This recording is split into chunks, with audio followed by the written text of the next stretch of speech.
밥을 안 줘서 왔어요. 그랬더니 근데 전차를 몰고 오셨냐고 비닐봉지 받아서 아유 죄송합니다 그러면서 거기다가 있는 고기 반찬들을 다 이제 때려 넣어준 거예요. 밥 한 봉지 가득 그리고 고기 한 봉지 가득 이것만 가져갈게요. 안녕하세요. 저는 수양농장가든이라는 식당을 저희 부모님과 함께 운영을 해오고 있고요. 지금 한 7년, 8년 정도 같이 일하고 있습니다. 이름은 김진태고요. 일단 수양농장가든은 저희 식당으로 운영해 온 지는 30년 되었어요. 1993년에 최초로 개업을 시작했었고요. 그때 당시 여기 식당은 차 한 대가 간신히 지나다닐 수 있는 그런 작은 시골 마을이었는데 계곡으로 피서 오는 사람들이 저희 집 근처에서 뛰어다니는 염소들을 보고선 저런 염소 한 마리 잡아줄 수 있느냐라고 이렇게 얘기를 하셔서 요리를 제공해주고 하던 게 그게 이제 본격적인 사업의 계기가 되어서 93년도부터 영업을 시작했었고 이렇게 식당을 30년째 운영을 해오고 있습니다. 원래부터 염소가 이곳에서 있었던 거네요? 네, 염소는 이제 조금 더 거슬러 올라간다면 광복군 대장이셨던 저희 할아버지 때부터 염소가 있었어요. 왜냐면 그 할아버지가 만주에서 광복군 활동을 하고 돌아오셔서 좀 많이 야위시고 총도 맞으시고 몸이 약해져 계셨을 때 그 고조 할머니께서 보양 음식 차원으로 염소를 한두 마리를 길러서 요리를 해주셨던 게 대대로 이어서 살아오다 보니까 염소 개체수가 한 마리, 두 마리씩 늘어나면서 아까 방금 설명드렸던 것처럼 계곡으로 피서 오시는 분들 잡아서 요리를 해주다 보니까 사업의 시초가 됐던 거죠. 저희 할아버지께 듣기로는 만주에서 계셨고 김구 선생님이랑 같이 광복운동을 하시면서 지구대장으로 계셨다고 해요. 좀 아쉬운 부분이 있어요. 뭐냐면 광복군이시니까 현충원 같은 데 모시고 있지 않느냐라는 물음들을 하시는데 지금 현재 거기 안 계시고 저희 여기 뒷산에 모시고 계시거든요. 그 이유는 증조 할아버지께서 고조 할아버지의 유품들을 태워야 된다는, 그래서 그때 당시 이제 김구 선생님한테 해서 받은 국기봉이나 피 묻은 태극기 같은 거 그리고 의자랑 백범일지도 있었는데 이 백범일지는 조금 얘기가 좀 길어지는데 아무튼 요 세 가지는 태우셨어요. 그래서 지금은 남아있는 게 저희 할아버지 군복 입고 있던 사진 하나랑 그리고 도민증 하나, 이 두 가지가 전부예요. 그래서 이걸 가지고도 지금도 할아버지를 국가유공자로 좀 인정을 받고자 좀 열심히 찾아다니면서 증거물로 제출도 하고 내역도 써서 이렇게 해봤는데 아직까지 할아버지를 정식으로 올리는데 조금 어려움이 있어서 그게 좀 많이 아쉽죠. 그래서 보니까 군인의 길을 좀 걸으셨더라고요. 네, 그 할아버지의 뭐를 이어가고 싶은 욕심도 있었어요. 그래서 저는 항상 이제 맞이였기 때문에 기대에 좀 부응을 하고자 엇나가지 않고 하나하나씩 이렇게 열심히 잘 공부도 잘 했었고요, 나름. 그리고 이제 대학교 가서 ROTC라는 거를 봤는데 이제 그게 장교로 가는 방법이었더라고요. 그래서 장교로 이제 군 생활을 하면은 그것도 좋겠다 싶어서 그래서 ROTC를 지원하게 됐고 군생활도 충실하게 잘 열심히 했었죠. 군생활 하면서도 조금 느꼈던 게 제가 알고 있던 현실이랑 조금은 괴리감이 없지 않아 있었어요. 소위 말하면 밑에 있는 용사들을 데리고 나를 따르라 하는 그런 훈련들을 많이 상상해 왔었는데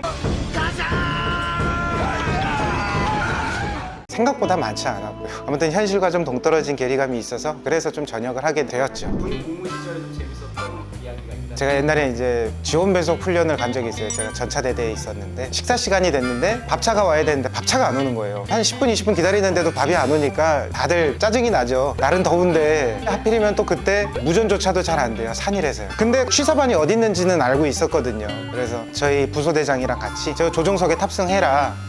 이거 걸리면 영창인데요. 그래서 아는데 우리 배고프니까 그럼 훈련하는데 굶길 수 없잖아요. 가자. 그 조종석에 태우고 저는 이제 포탑 위에 올라가서 이제 무전으로 내리면서 그 도로 한복판을 그냥 혼자 전차를 몰고 가는 거예요. 그래서 취사반까지 그대로 직진을 해서 가서 그 취사반 진지 있는 데를 갔어요. 놀란 거예요, 취사반장이. 놀랄만하죠. 전차가 와서 밥 달라고 하는데. 예. 저는 거기서 그냥 조용히 비닐봉지 하나 들고 내렸어요. 밥을 안 줘서 왔어요. 그랬더니 근데 전차를 몰고 오셨냐고. 비닐봉지 받아서 아유 죄송합니다 그러면서 거기다가 있는 고기 반찬들을 다 이제 때려 넣어준 거예요. 밥 한 봉지 가득 그리고 고기 한 봉지 가득 이것만 가져갈게요. 그러고서 실어서 갔는데 돌이켜 생각해보면 만약에 그런 상황이 다시 온다면 저는 못 갔을 것 같아요. 근데 그때는 무슨 정신으로 갔는지 참 그런 추억이 있습니다. 군 생활을 하고 이제 바로 이어서 제약회사에서 영업사원으로 근무를 했는데, 군에서 장교로 있다가 영업이라는 걸 하게 될 때 힘들더라고요. 어느 정도는 대우도 받고 인정도 받고, 경례를 하고 경례를 받던 사람이 안녕하십니까 라는 고개를 숙이면 폴더 인사를 하는, 그게 처음에는 참 힘들었어요. 적응도 안 되고, 가방 하나 들고 브로셔 하나 들고 그 약사님들 찾아다니면서 저희 제품 하나 써주세요 하고 다니는데, 그게 조금 힘들긴 힘들었죠. 근데 하다 보니까 그거 하나는 있었어요. 꾸준함, 성실함, 이런 게 먹힌다는 거는 참 그거 하나는 배우고 회사 생활을 했던 것 같아요. 여기는 이제 부모님께서 부르셔서 네, 회사 생활 끝나갈 때쯤 제가 3년을 했거든요. 부모님께서도 이제 피곤해지고 힘드신 거죠. 손님들은 조금씩 입소문에 의해서 늘어나고 있을 때였고요. 처음에 제가 전역했을 때는 바로 오라고 하는 거를 이렇게 썩 내키하지 않으셨어요. 왜냐면 사회생활 좀 해보고 나와라. 그때는 어머니 아버지도 식당 생활을 할만 하셨으니까요. 근데 어떻게 잘 톱니바퀴가 물리듯이 그때가 잘 물린 것 같아요. 이거를 그냥 내려놓을 수는 없는 일이거든요. 누군가는 물려받아야 되는데, 삼형제 중에 이제 저한테 연락이 오게 돼서 제가 들어오게 됐죠.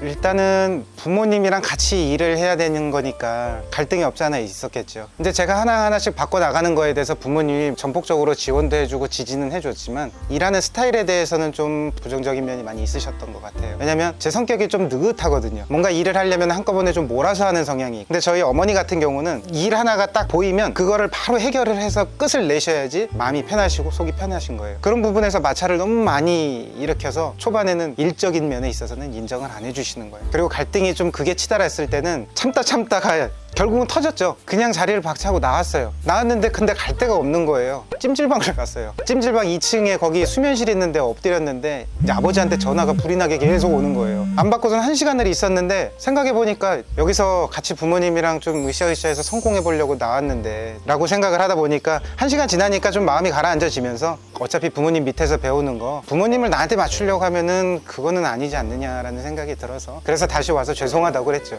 하지만 제가 좀 이런 변화를 필요로 한다면 저도 이해해 주시고 제 얘기도 좀 들어주세요. 그 시점에서부터는 그게 계기가 돼서 그런지 어머니가 그때부터는 조금 저를 이해해 주시고, 뭐 속된 말로 덜 갈궜죠. 덜 갈구셨어요. 그렇게 해서 지금까지 좀 하나하나씩 발전해 가면서 성장해 온 것 같습니다. 그 가족이면서도 동시에 뭐 경제 공동체라고 해야 될까요? 이제 서로가 없으면 안 되는 그런 사람들이 되었죠.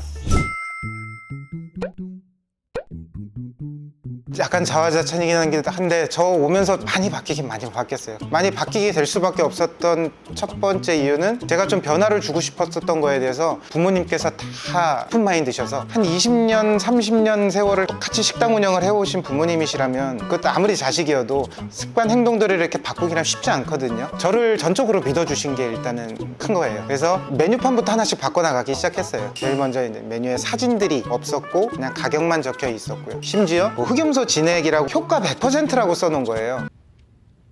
No, God!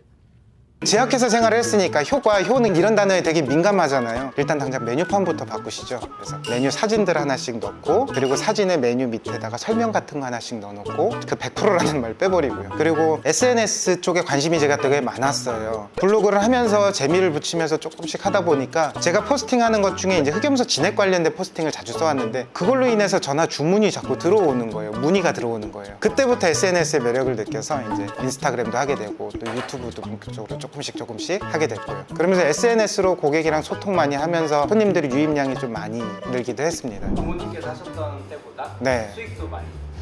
그 얘기해도 되는지 네, 모르겠는데, 괜찮아요. 그러니까 제가 지금 들어온 지 8년이 됐거든요. 부모님도 항상 잘 해오셨지만, 그때 당시 매출에 지금 한 4배, 5배 가까이 돼가는, 올해는 아마 5배 정도 되지 않을까 싶습니다. 저는 이렇게 생각해요. 잘 꾸며진, 잘 만들어 놓으신 인테리어, 그러니까 집을 잘 지어 놓으셨으면은 거기에다 그냥 불 딱 켜갖고 스위치 켜서 환해 보이게, 손님들이 들어오고 싶은 공간을 만들어 놓게 스위치 하나 켰을 정도? 전 그렇게 생각합니다. 부모님 세대 때 흑염소를 드시던 분들은 이 냄새를 약이라 생각하고 그걸 즐기면서 드신 그런 일부 지역들도 있어요. 그런 게 좀 퍼지면서 염소는 냄새나는 음식이다라는 선입견을 갖는 분들이 계십니다.